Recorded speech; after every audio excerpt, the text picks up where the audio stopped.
Hey, what's up out there? It's Dave Duford here at Final Expense Agent Mentor, where I help agents like you succeed in the final expense and insurance business. And in today's training, we're specifically going to be teaching for the new agent how to effectively find the best agency to work with after you have just received your license. So most likely you're listening to this video because you're either newly licensed as a life insurance agent, or perhaps you've had your license for a while and are just kind of trying to figure out what your options are to sell life insurance but maybe not really know where to actually begin. A lot of people get their license and they're excited, they want to sell insurance, but then it dawns on them after they get it, what do you do next? So the goal for this particular video is to try to answer that question in an explicit detail as much as possible. So a little bit about myself. My name is David Duford. I operate Final Expense Agent Mentor. I train agents to successfully sell final expense face-to-face in their own communities. I'm a personal agent as well. I sell people in the tri-state area where I live, and I do these trainings to help people get up and running. So if you like what you see or like to see more about this kind of stuff, feel free to subscribe and thumbs up below if you haven't already. So let's get with the training. There's really four things, excuse me, there's really four things here in particular that are really important that you need to do, really five. After you get your license and you're ready to get started with trying to figure out what organization or what setup is going to be best suited for you, my recommendation is to begin due diligence. You have got to start researching the different kinds of life insurance and different insurance sales occupations that are out there, as well as the markets and the products and the agencies. This is going to take you a long time, but this is the most important phase. It's important because you've really got to get good at identifying what kind of products, what kind of markets, and what kind of agencies best fit you and your personality type. I find that some agents are attracted to different kinds of products more so than others. And hey, Ken, nice to see you. And the important thing is to figure out what matches you and your personality type best. I'll give you the perfect example. If you sell final expense, the advantages to selling final expense is that you're selling a very large market of people who are lower income. There's millions of them around. There's an endless supply of people to see and talk to. And many of these people don't have enough life insurance, and they know it. Now, a lot of people don't like this market because they're dealing with a market that's lower income. There isn't necessarily as much of a longer-term opportunity, say, in an upper income market where you can sell, say, a business owner, a variety of different products like disability insurance, key man insurance, life insurance, pension plans. So and they may just don't want to deal with a lower income type of clientele. These are the things you've got to start thinking about that, again, will help you better match a product type that's more suited to your individual setup and personality. So one thing I'll share with you guys here, I'm going to pull this up on the screen, give me 1 second, is a great place to start in your due diligence phase is the insurance forum. The insurance forums, so it's insurance-forums.com, is a great repository of insurance sales training. Once you go to the website, whether you lurk around or you decide to join, I've been a member for a long time, you can see all sorts of conversations like in the general insurance agent discussions, but then you've got sub-forums with different products like annuities or senior insurance, mostly Medicare kind of stuff. Employee benefits, P&C, long-term care, final expense forums, they're very active. Endless amounts of sub-forums that will focus on the different kinds of products that are available. And the reason you do this is just to get an idea of what the market's like, what the kind of questions new agents like you are posing, and what kind of experienced agents go through. Again, when I started in this business, I just stumbled across this forum back in 2011, and I was immediately attracted to the senior section. I like the idea of selling seniors. I like dealing with the older clientele and population. And I liked what I heard about final expense sales because it was a higher first-year commission, and guys didn't necessarily have to have a lot of training to get up and running. It was an activity-based type of profession versus a more technical one, like dealing with compliance and rules surrounding annuities, or or perhaps Medicare. So in my particular situation, I had to like make money quickly. I was losing my business at the time, and so I like the idea of final expense because it was a one-call close. All these things that I liked that were necessarily that matched me at the particular time. So check out the insurance forums. It's a great place to start to get an idea of what the opportunities are and what the options are. So when you go through that process, of course, you do Google searches, do everything there. The next step is to really solidify in your mind the importance of becoming a specialist. There's really two camps in the insurance business. There's one camp that believes that you should have an approach that allows you to sell a multitude of products, that you don't want to leave money on the table. You want to sell anything and everything that's available to you. But there's another approach that teaches, and this is the one I advocate initially for new agents, is to take one product and become the master of it over the course of a year or two.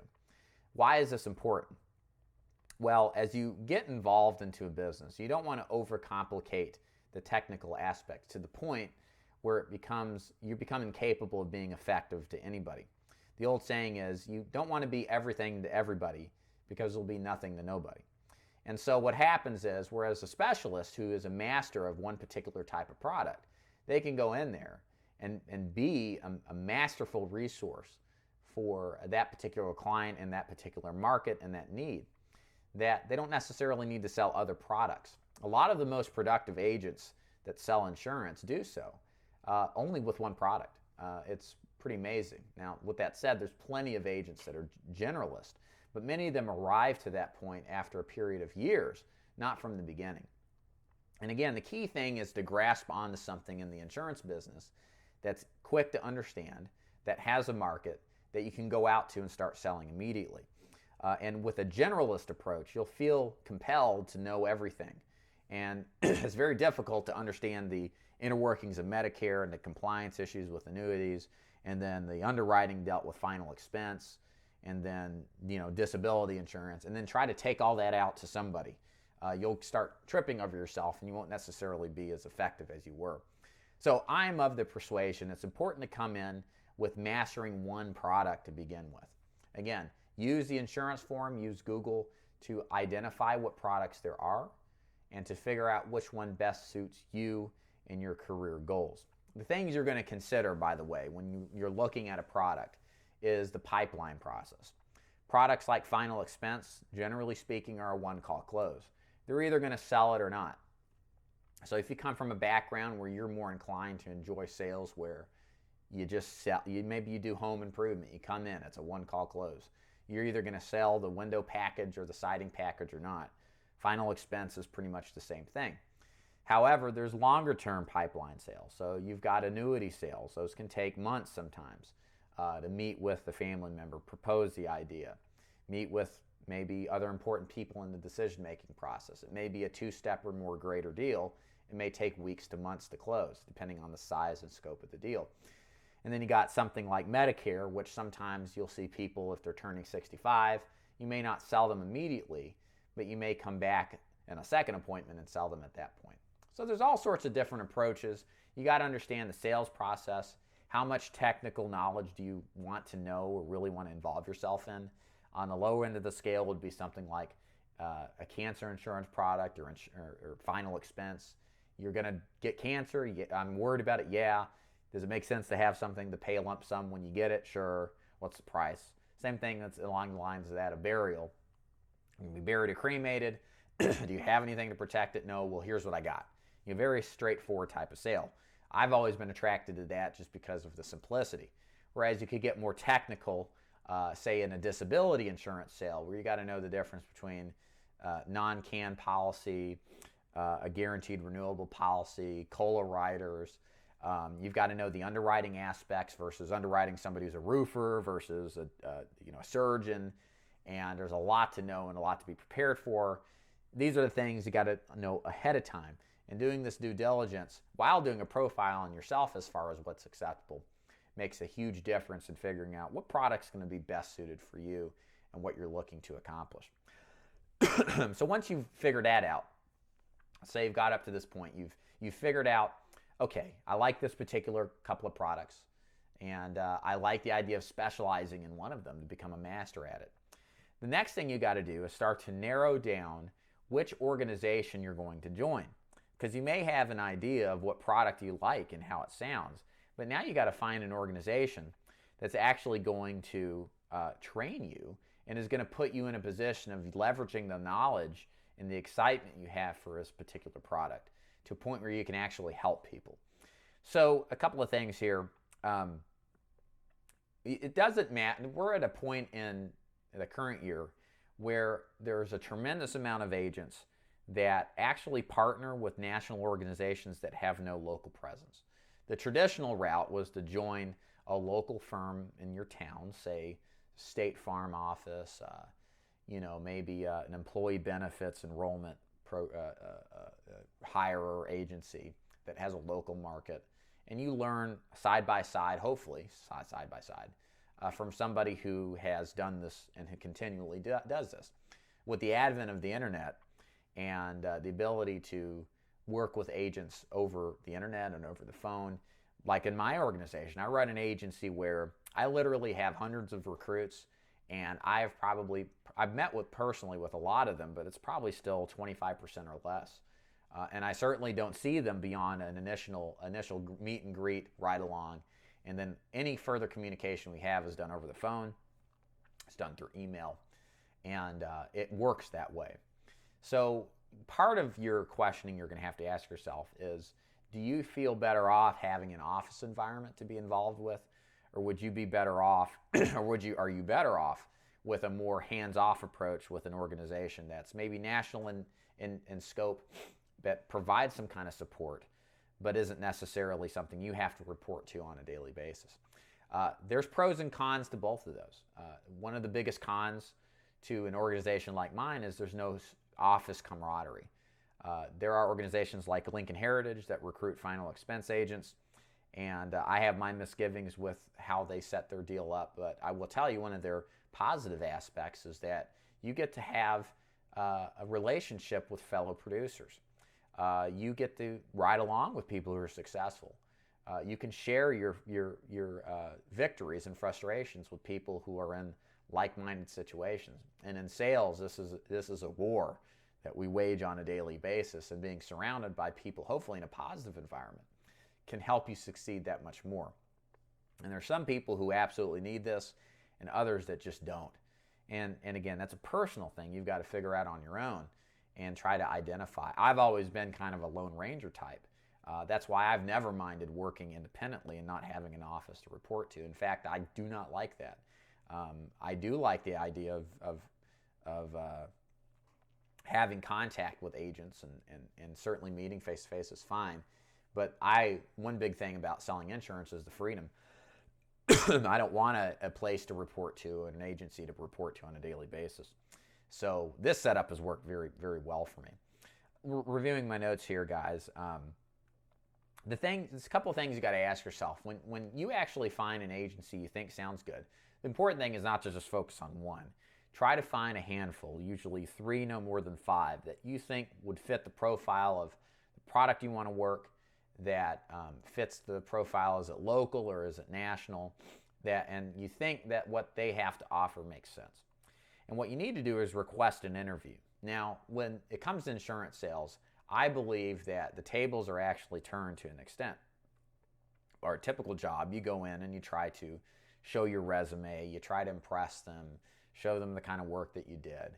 I think in some sense, what you have to do as a new agent is interview the office or interview the agency you're looking to join to see if what they present themselves as actually matches up to what it is that you want out of an insurance agency.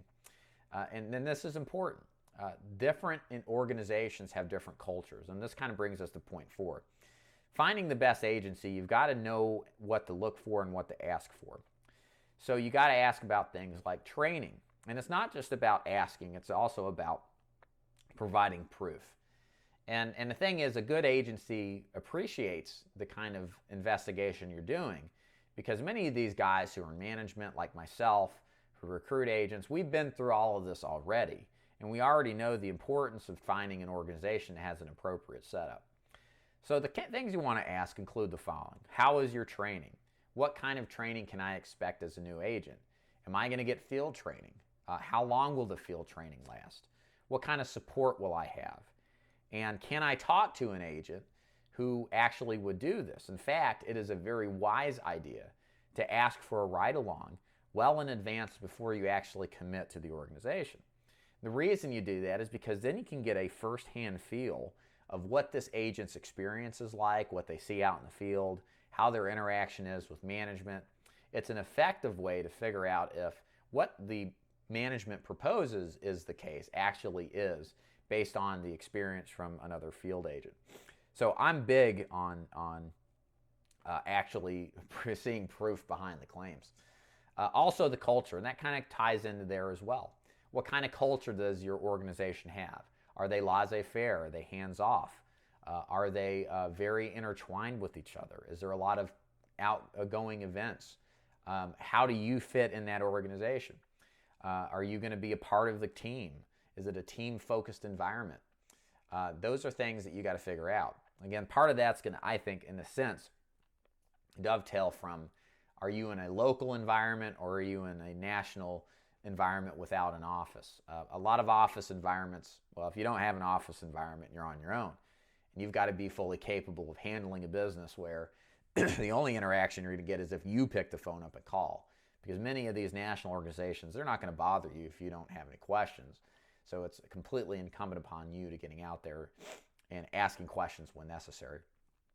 Also management. Again, same deal. It ties into an office environment. If you work locally, what kind of management style do they have? They open doors. Are they approachable? Do they actually want to help you go on ride-alongs, to help you sell deals, to help teach you? Are they hands-off? Are they micromanagement or micromanaging? And again, how do you react to those particular types of management setups? Many times I can tell you a local office's alignment with your values greatly depends on your direct report, your manager. Each office will have a different culture and management style. And it's really important that you identify if their management style suits you. And the other thing I'll tell you this, and the reason I'm going through all this too, is because insurance recruitment is a totally different animal. A lot of organizations recruit en masse.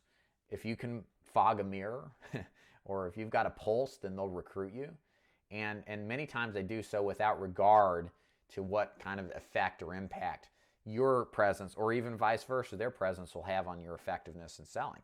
So this is why you've got to do all this stuff. It's unusual because most professional management, when they go out and hire, they go extensive into all this, but it's really incumbent upon you, because a lot of these organizations just figure, hey, we're just going to squeeze him for what business he has until he peters out, and then we'll replace him with someone else.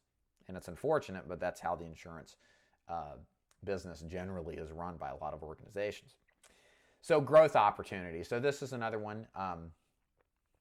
You may want to do is sell insurance, and that is completely fine. You may have aspirations to recruit, to create your own business, maybe to open your own office. You need to know what kind of upside potential there is with whatever organization you go to.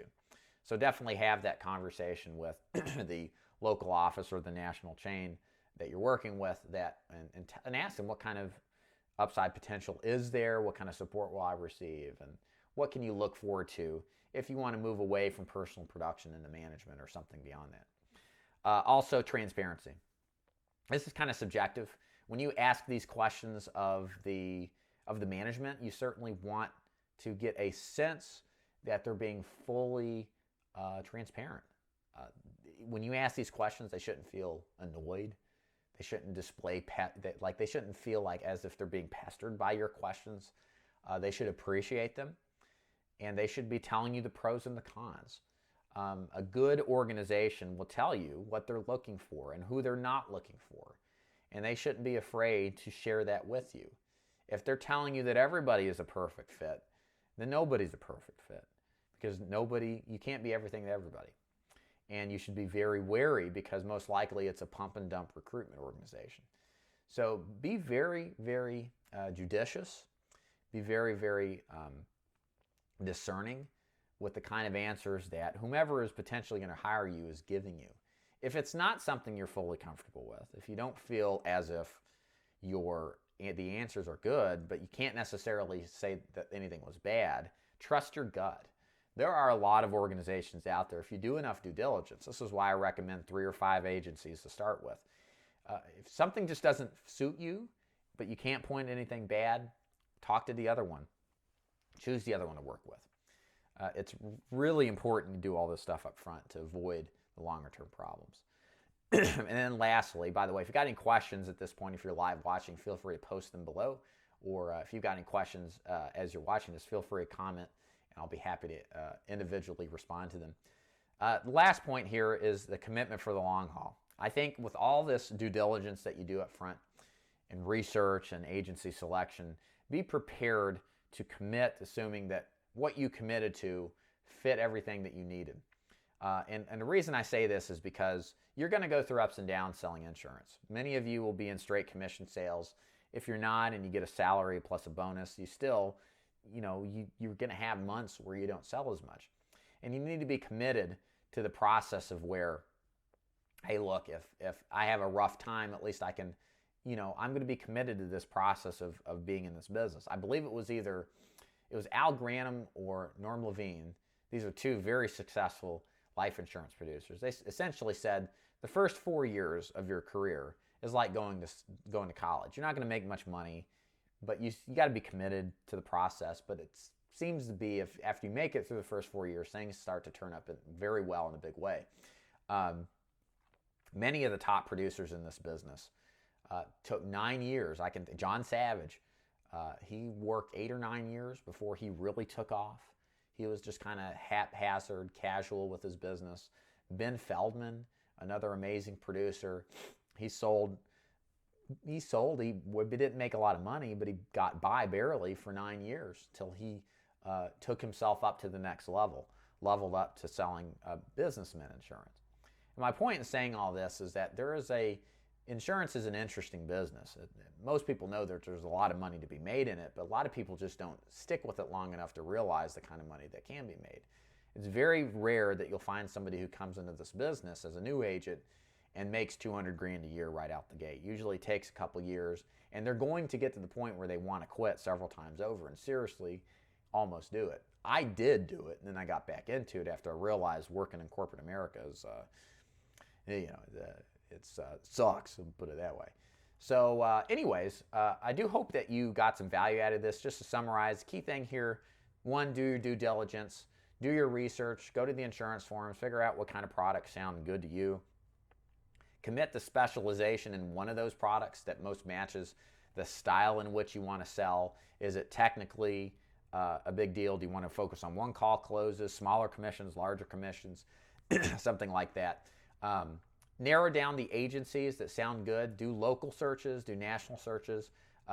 Figure out what you need from an agency if you do better when you have a physical presence versus none at all. And find 3 or 5 that fit the profile of what you want. And then interview these managers. Ask them about training, culture, management, growth opportunity, and be very mindful of the transparency that's required. And then when you find one you like that you want to commit to, commit. Don't give up. You're going to go through some frustrations, and commit to the process of being successful in this business. I promise you, looking from the outside in, this business is fantastic if you can just survive. There's a lot to be made out there. There's a lot of people that you can help. There's a huge opportunity in life insurance sales that there never was before, really just in insurance in general.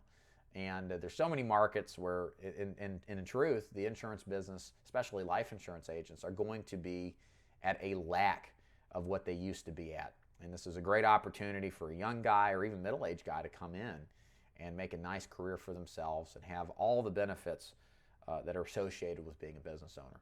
My name is David Duford at Final Expense Agent Mentor at feagentmentor.com, where I help agents like you succeed in the insurance business. And hope to see you around, and we'll be back tomorrow.